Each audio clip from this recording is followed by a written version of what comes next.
जरूरी सूचना है आप सभी स्टूडेंट्स के लिए। स्टडी फॉर सिविल सर्विसेज का Android app Google play store में आ चुका है, उसको प्लीज तुरंत इंस्टॉल कर लीजिए। और अगर आप स्टडी फॉर सिविल सर्विसेज के सिर्फ ऐप से कोई भी कोर्स, कोई भी पीडीएफ परचेस करते हैं तो उसमें अप्लाई कूपन, अगर आप ज्ञान सर जो है आप उसमें अप्लाई करते हैं, ये कूपन कोड है, तो उसमें 20% फीस तुरंत माफ हो जाएगी। मतलब 20% डिस्काउंट तुरंत उसमें लग जाएगा। ज्ञान सर लिखना है, नॉर्मली ज्ञान सर, स्मॉल लेटर में है सब कुछ, कोई स्पेस नहीं, कोई कॉलम नहीं, सिर्फ ज्ञान सर, GYANSIR। इस तरह से अगर कूपन कोड लगाते हैं आप ऐप में बाई करने से पहले, जो अप्लाई कूपन वाले में आता है, तो 20% का डिस्काउंट तुरंत मिलेगा। वीडियो देखिए।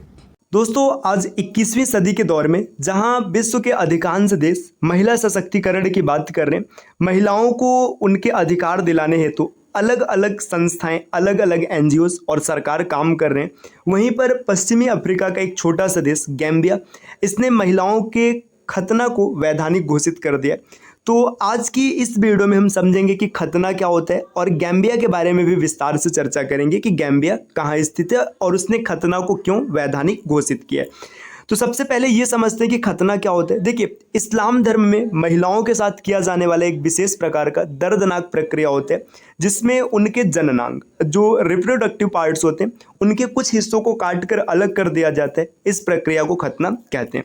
विश्व स्वास्थ्य संगठन अर्थात WHO ने इसे 4 प्रकार से परिभाषित किया है: टाइप 1, टाइप 2, टाइप 3 और टाइप 4।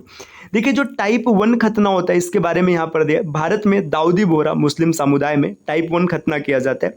इसमें वेजाइना के क्लिटोरिस हुड को एक तीखे ब्लेड से अलग कर दिया जाता है। देखिए, जो वेजाइना होता है, वेजाइना के साथ कुछ एक्सटर्नल जेनिटेलिया होते हैं, उसमें क्लिटोरिस हो गया, क्लिटोरिस के बाद लेबिया माइनोरा, लेबिया मेजोरा, ऐसे कुछ अंग होते हैं रिप्रोडक्टिव पार्ट्स में। तो क्लिटोरिस हुड जो होता है, इसे एक ब्लेड से काट कर अलग कर दिया जाता है, जिसे टाइप 1 खतना कहते हैं। आगे यहाँ पर दिया गया टाइप 2। देखिए, टाइप 2 में बताया गया कि आप यहाँ पर आकृति में देख सकते हैं, क्लिटोरिस हुड के साथ लेबिया माइनोरा यानी वेजाइना के अंदरूनी लेयर को भी काटकर अलग कर दिया जाता है। आप यहाँ पर देख सकते हैं, देखिए ये वेजाइना है, इसके बाद इन लेयर्स को कैंची के माध्यम से काटकर अलग कर दिया गया, इसे टाइप 2 कहते हैं। टाइप 3 में दिया है एक्सटर्नल जेनेटाइल को काटकर वेजाइना की सिलाई कर दी जाती है, बस यूरिन और पीरियड की ब्लीडिंग के लिए जगह छोड़ दिया जाता है। आप यहाँ पर देख सकते हैं।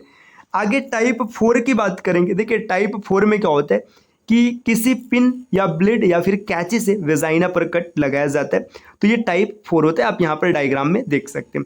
खैर दोस्तों, चाहे टाइप 1 हो, चाहे टाइप 2 हो, टाइप 3 हो या टाइप 4 हो, ये एक दर्दनाक प्रक्रिया होती है और एक तरीके से महिलाओं का धार्मिक शोषण भी किया जाता है।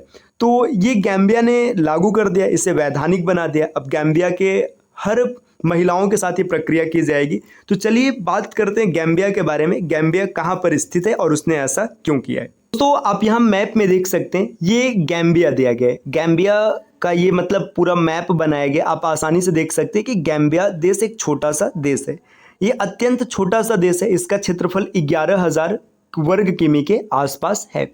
गैम्बिया के 3 ओर सेनेगल, देखिए यहाँ पर ये सेनेगल है, यहाँ पर भी सेनेगल है और इधर भी सेनेगल है। मतलब इसके नॉर्थ मतलब उत्तर में, साउथ मतलब दक्षिण में, ईस्ट मतलब पूरब में 3 ओर सेनेगल स्थित है। और इसका जो पश्चिम है मतलब वेस्ट है, वेस्ट में अटलांटिक महासागर स्थित है। तो गैम्बिया पश्चिमी अफ्रीका में, ये बिंदु याद रखिएगा। पश्चिमी अफ्रीका का सबसे छोटा देश है, ये भी तथ्य याद रखना है।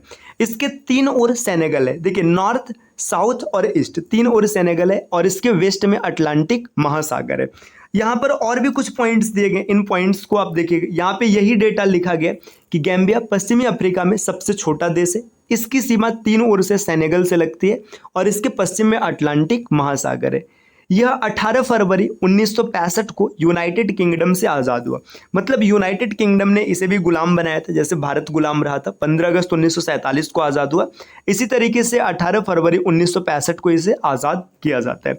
इसकी राजधानी बांजुल, मतलब ये बांजुल या कई जगह बंजुल भी लिखा रहता है, इसकी राजधानी बांजुल है। यहाँ के वर्तमान राष्ट्रपति अलामा बैरो है, तो इनका भी नाम रखिएगा। अलामा बैरो ने ही इस काम को किया है, मतलब इन्होंने ही खतना को लीगल घोषित किया है। देखिए जो गाम्बिया है ये एक मुस्लिम कंट्री है। अब मुस्लिम कंट्री है तो इस्लाम के अनुसार चलेगा, तो यही इसका मूल कारण है जिसके कारण इस यहाँ पर खतना को वैलिड बताया गया है। एक जरूरी सूचना दोस्तों, अगर आप टीम के पेड कोर्सेज से जुड़ना चाहते हैं पीसीएस के कंप्लीट प्रिपरेशन के लिए, तो इन दिए गए नंबर पे कॉल या व्हाट्सएप करके आप टीम के पेड कोर्स से जुड़ने की प्रक्रिया समझ सकते हैं। इसके अतिरिक्त प्ले स्टोर से स्टडी फॉर सिविल सर्विसेज का एप्लीकेशन इंस्टॉल करना ना भूलिएगा। एप्लीकेशन के माध्यम से आप किसी भी कोर्स को परचेज करते समय अगर कोड अप्लाई करते हैं ज्ञान सर, तो आपको अप टू 50% तक डिस्काउंट देखने के लिए मिलेगा। ये ऑफर है लिमिटेड टाइम के लिए, तो जल्द से जल्द आप इस कोर्स को परचेज कर लीजिएगा। मिलते हैं आपसे नेक्स्ट वीडियो में, तब तक के लिए नमस्कार।